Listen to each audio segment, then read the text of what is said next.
And it's just basketball. At the end of the day, it's just basketball. Like and subscribe. Like and subscribe. Like and subscribe on the way in the door. My people, I hope you all are having a truly fantastic day today. I'm going to get to the super thanks that were given last week. And as always, the title of the video comes from one of those super thanks. Shout out to Snug Chamberlain 9986. And without further ado, let's jump right into this. First of all, shout out to @Dr3996 with the $2 super thanks. This is coming from my Y Kobe Bryant. Had to save LeBron James in the 2008 Olympics. And he simply says, Stone Cold, your husband Kobe is on the video. Shout out to @Dr3196 for always giving these fanboys a taste of their own medicine. Next up, shout out to @QQ810 or @KK810 with the $10 super thanks. This is coming from The Real Pass First Player is Magic Johnson video. And he says, I agree with you 100%. Thank you for this video, sir. Some people may disagree with me, but I personally have Magic Johnson at number 2 behind Michael Jordan. Thanks. I think I have Magic Johnson at 3. I believe I have to check again. At 3 or 4, but I definitely cannot agree with Magic Johnson being number 2. Like I said, I've been watching documentaries on Magic and Bird for the past week, and watching those documentaries just reminded me of not only how much of a competitor that Magic Johnson was, but how he was able to make passing as glorious as scoring, so to speak. He was able to make passing like something that you could aspire to do. He was able to make being a floor general and really controlling the team by not only with his great passing, but because Magic was also an underrated scorer, I believe. Probably because he's known as a passer, kind of similar to, I believe, Michael Jordan's passing is underrated because he's so much known as a scorer. But yeah, it made me forget how much of a scorer that Magic Johnson is too. I think I said in the video also that I would much rather trust Magic Johnson in clutch situations than the deer. Sorry, fanboys, but that is the truth. But anyway, shout out to QQ810 for the $10 super thanks. You are always greatly appreciated, and thank you for your continued support.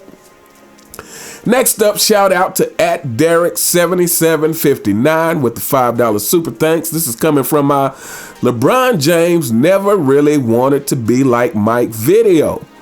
And he says, LeBalco just wants the attention and praise MJ gets, but doesn't want to put in the actual work and be mentally tough to be GOAT worthy. Facts. Yeah. And I feel like that's kind of what I was talking about in the video is LeBron James never actually, I don't think he actually wanted to, I don't think being as great of a basketball player was the most important thing on his list. I think he simply wanted to praise. I think he still wants to praise. He wants the praise that Michael Jeffrey Jordan gets. He wants the adulation that Michael Jeffrey Jordan gets. However, he has never understood and still doesn't understand that everything that Michael Jordan got came strictly from how he played the game of basketball. There is no way around it, LeBron James. If you want that kind of praise, which is too late now, you're 40, and if it wasn't for your $1 million a year habit, allegedly, you wouldn't even still be in the game doing what you're doing now, even though it's still overrated like it's always been. But yeah, he simply wants to praise. He doesn't have the mental toughness. He's never had that. But anyway, I could go on and on about that. But shout out to @Derek7759. Thank you so much for the $5 super thanks. Next, shout out to @G the Great One. And this is coming from the same video of LeBron James never really wanted to be like Mike. And he comes through with the $2 super thanks. He says, remember when LeBron told that lie that he didn't feel comfortable receiving praise? LeBron has been praised since he was 14. He's used to it and can't function without it at this point. This is part of the reason why he won't retire. He loves attention too much. LeBron wants to be the GOAT without putting in the work. This is why he spins so many false narratives through the media. Unfortunately, some of these fanboys of his are easily fooled by him. Great work, uncommon sense. Thank you so much, @G the Great One. But yeah, absolutely right. I absolutely remember when he got up there and told a complete bold-faced lie that he doesn't feel comfortable receiving praise. And I agree with everything you said. You know, the fact that he's been receiving praise from such a young age, he doesn't know how to function without it, you know, and I totally agree. I think it's two reasons. I think one of the reasons that you said he won't retire is because he doesn't know what to do without that constant praise. But I also think it's because he's still hoping that he can brainwash enough people into believing that he's the GOAT. But yeah, completely agree. Shout out to @G the Great One, longtime supporter of the channel. Thank you for your continued support. Greatly appreciate it. And next up, shout out to @G the Great One again with another $2 super thanks.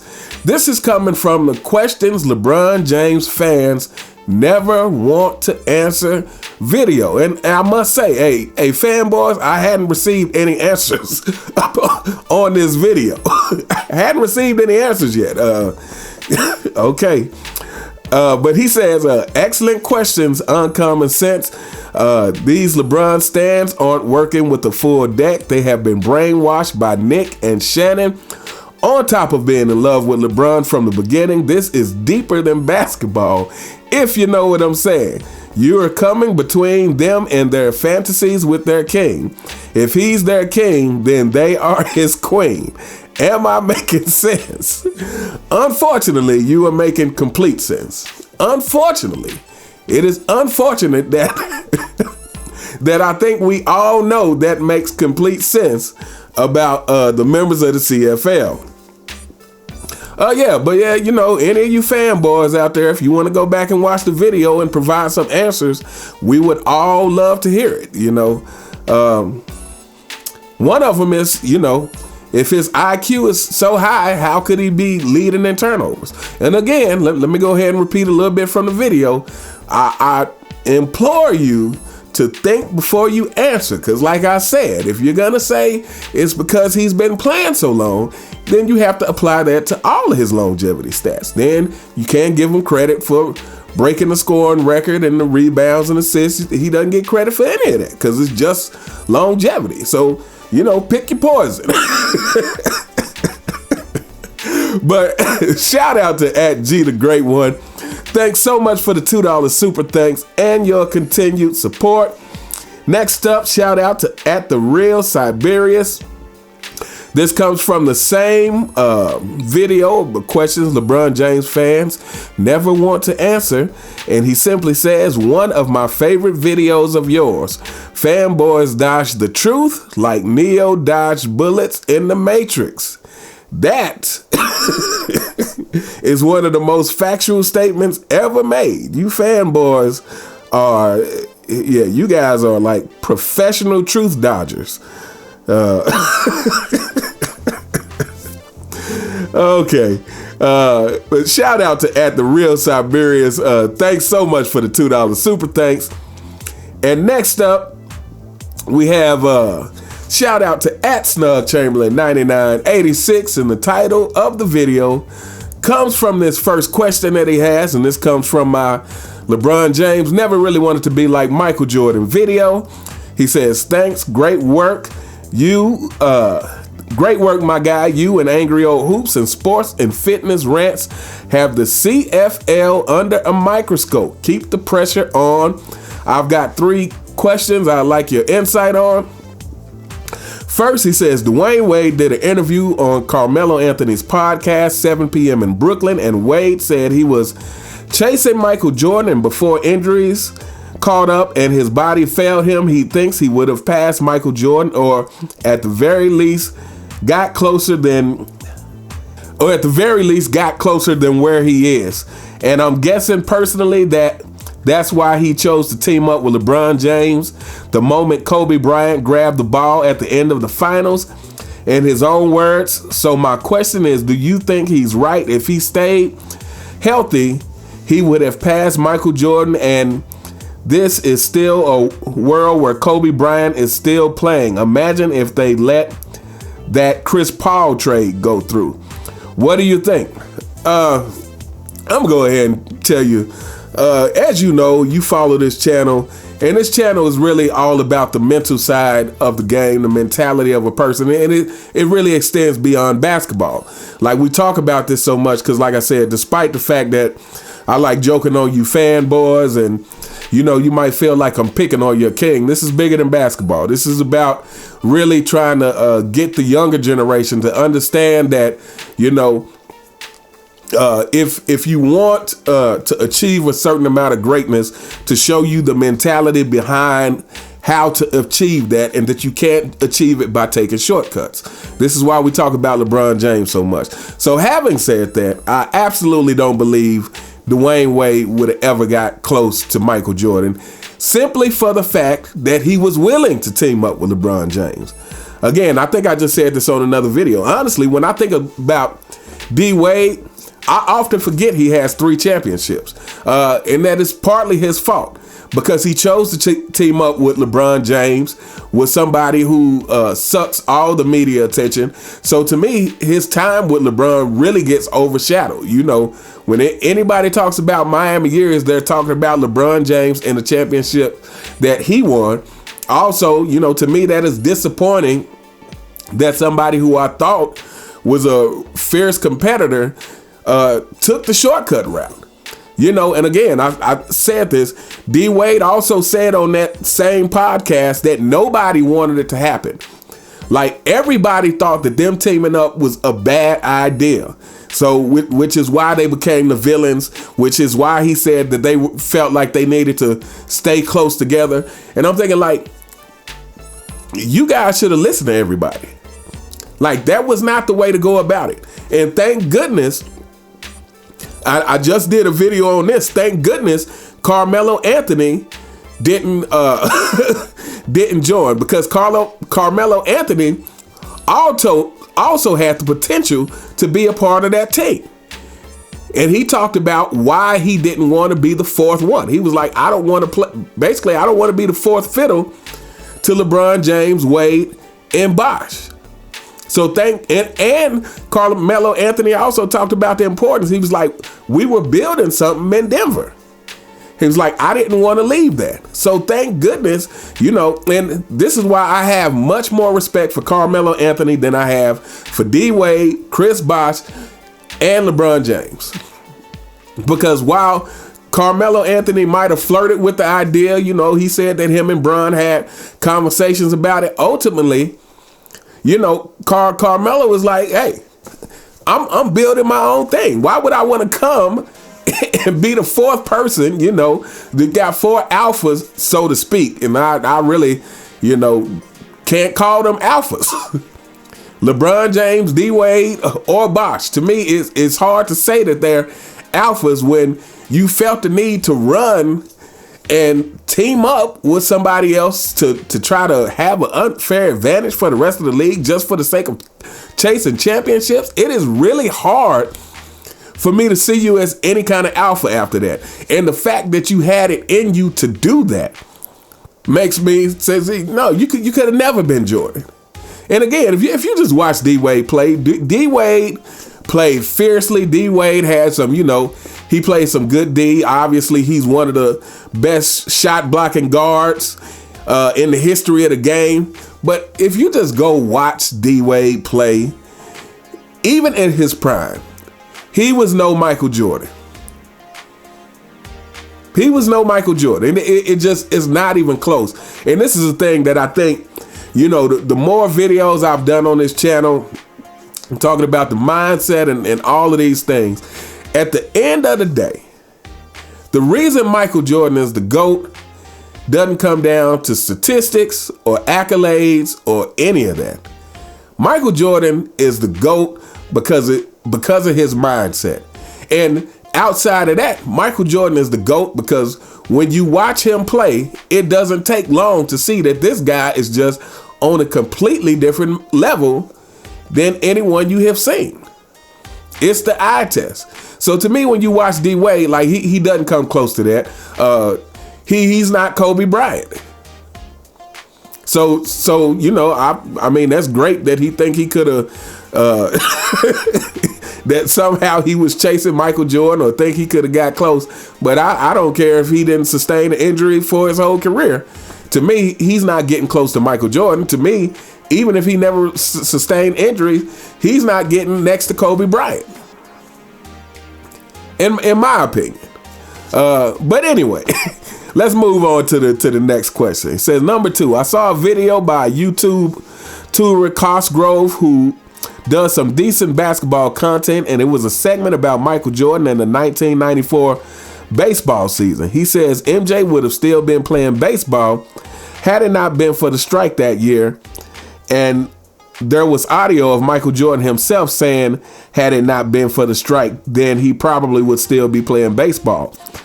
Only when the strike went place, he went to the Bulls facility and saw Phil, Scotty, Ron Harper, cool coach Kerr, and he started to get the urge back He started getting motivation back to play the game. Also in the video, he said that a lot of players of today would have passed Michael Jordan statistically because he was off playing another sport. He wouldn't have as many rings. In other words, his statistics are unbeatable to this day. It's safe to say it's a good thing he came back when he did, even though he wasn't chasing stats. What do you think? Oh, well, you know, Michael Jordan definitely said that.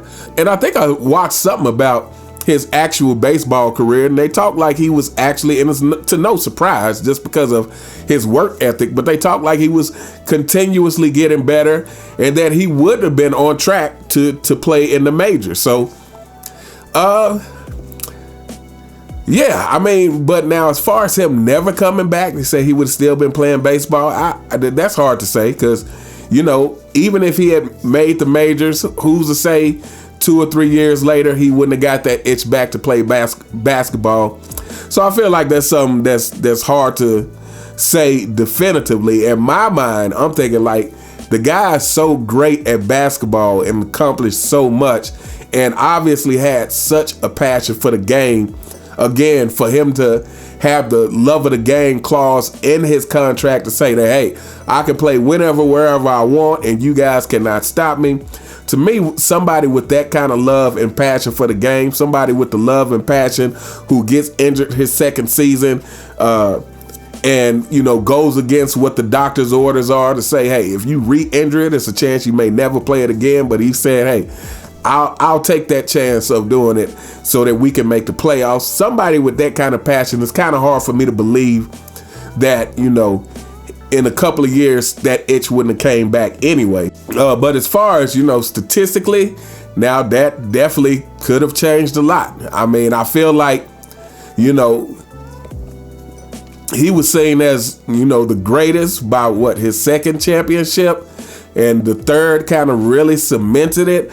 But that second three-peat kind of is what really put him on another stratosphere completely.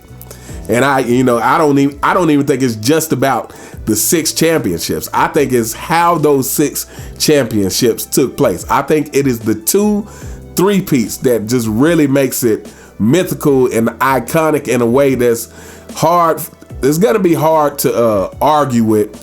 Especially when you arguing with ridiculous LeBron James fanboys who want to make an excuse about that winning is a team accomplishment. However, their king put together, super teams and doesn't have one three-peat.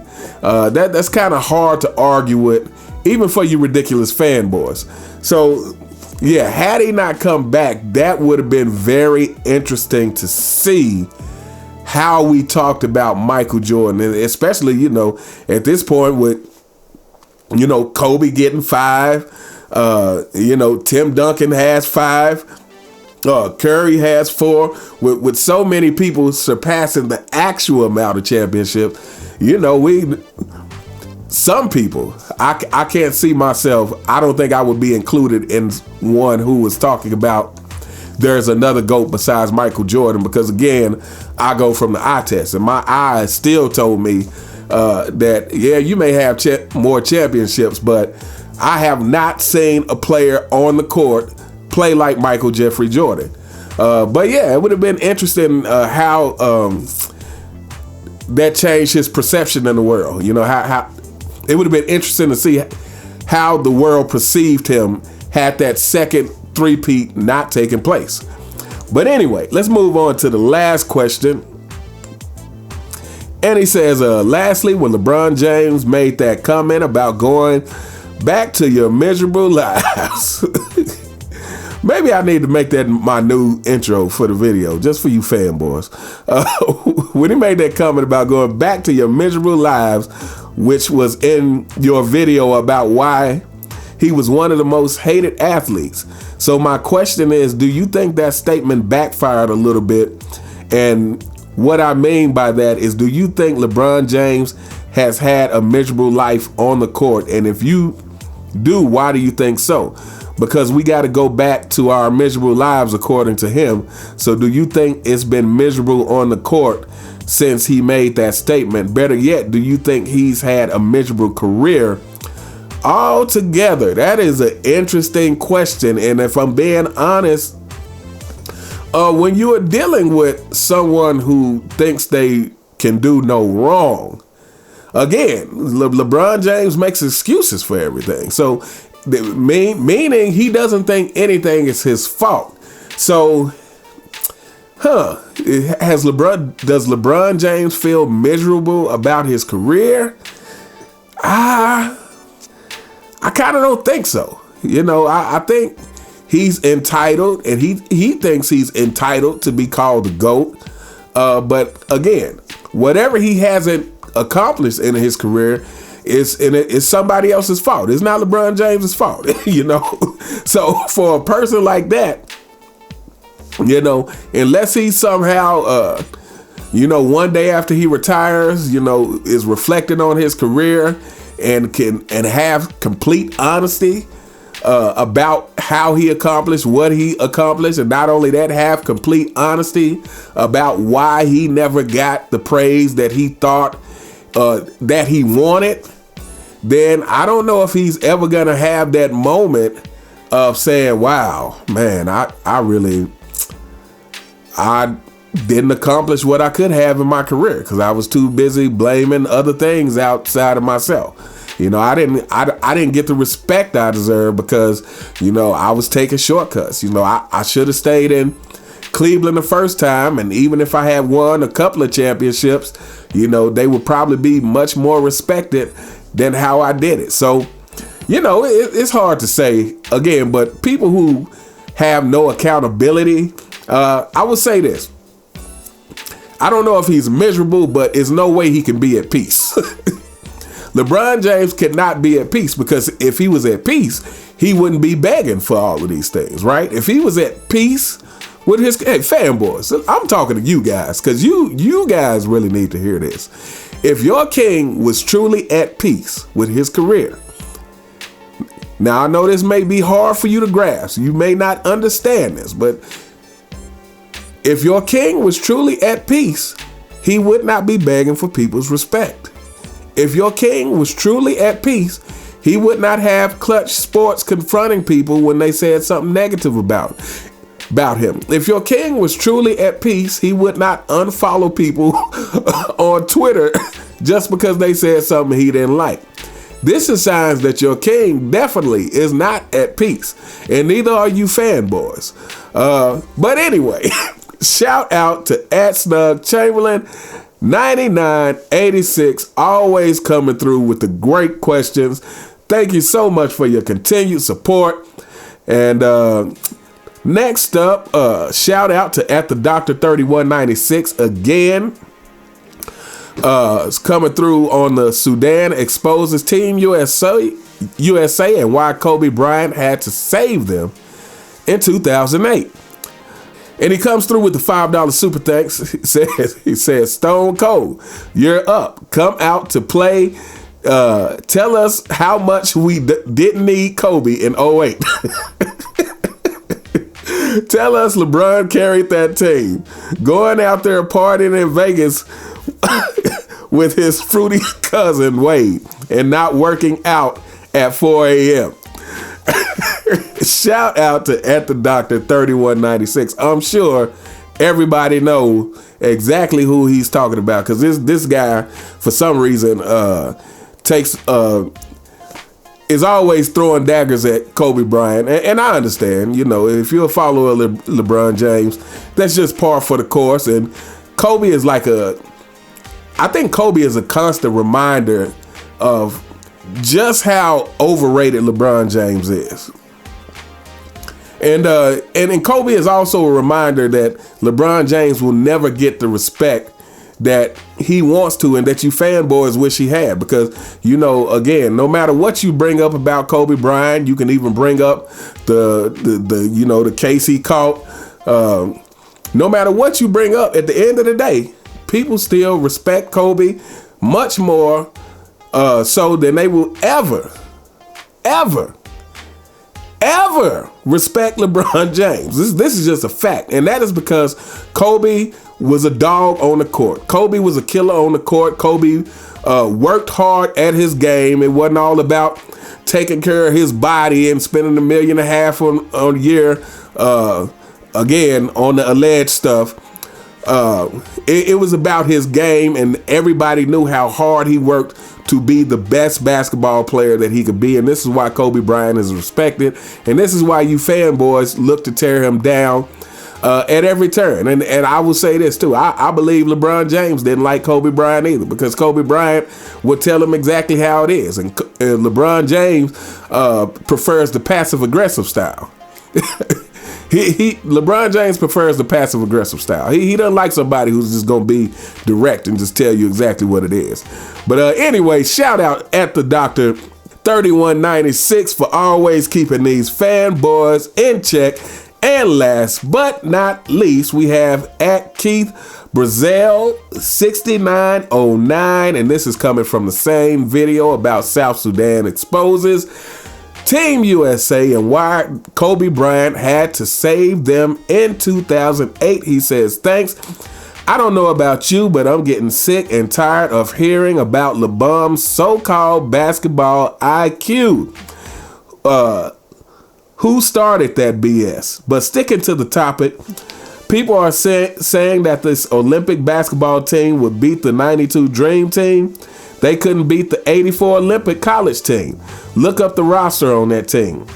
Ewing, Mullen, Tinsdale, underrated Alvin Robinson, and that one kid from North Carolina. They blew teams out so bad that they were scheduled in the gold medal game 2 games ahead of time. Fast forward to 88, I think we started to struggle because the 84 team made the rest of the world get better. Fast forward to 92, we had to do something, so we got the best pro players to play. Nobody from that 84 team. Wait, there was that one dude from North Carolina, of course, and we blew everybody out just like in 84.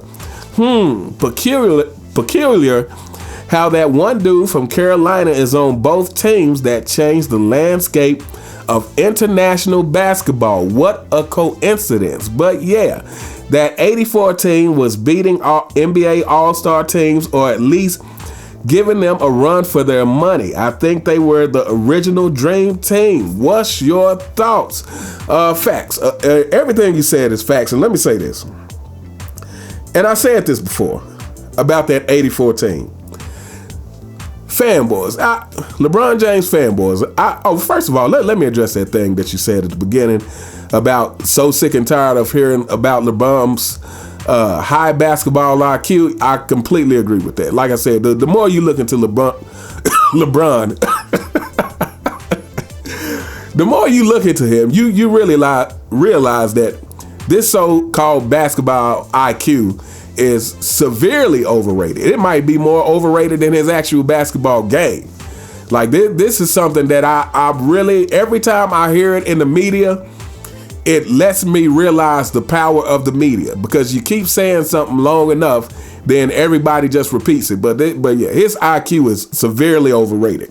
All you got to do is watch the games, fanboys. But anyway, the other thing about the 84 team, I think I said this in a video. The 84 team is proof that Michael Jordan, first of all, if he had any of the teams that LeBron James had, Michael Jordan would be 11-0 in the finals. Because again, Michael Jordan went 6-0 with only one other All-Star, and Scottie Pippen.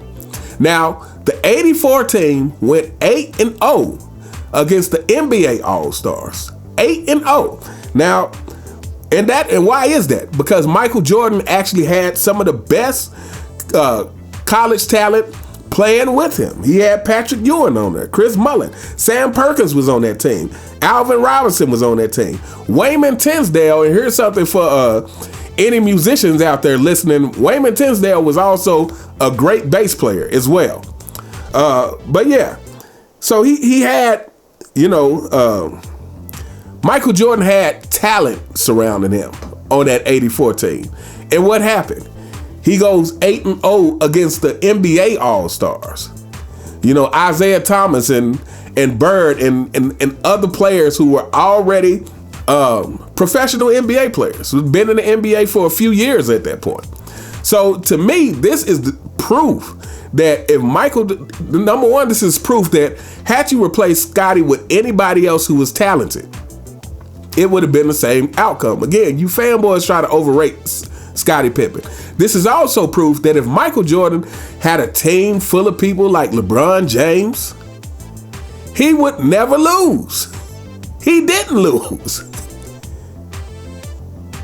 8-0 against the NBA All-Stars. So yeah, and that's a great point you brought up about how they were blowing out the teams in 84 and coincidentally again in 92. And and obviously 92 had, that is the greatest team ever assembled. Don't let mainstream media fool you. I'm mostly talking to you fanboys because you're the ones who get fooled so easily. But yeah, it's the greatest team ever assembled. But yeah, that is true. The common denominator is Michael Jordan. And yeah. But anyway, shout out to @KeithBrazell6909.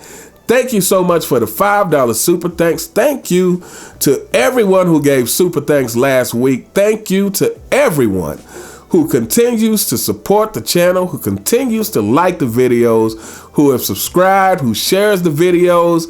I cannot thank all of you enough, especially the ones who've been there since near the beginning of my channel. You guys are greatly appreciated. As always, I say, please continue to support all the channels that are giving you their honest takes, honest opinions, and facts about the game of basketball and how it should be played versus how it is being played now.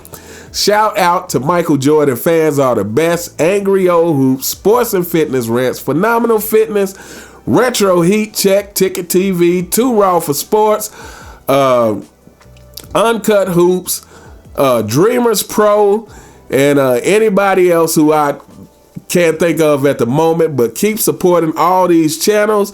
Let me know what you guys think in the comments about any of the topics that we talked about today. You all have a truly, truly fantastic day, and I'll see you next time. All right.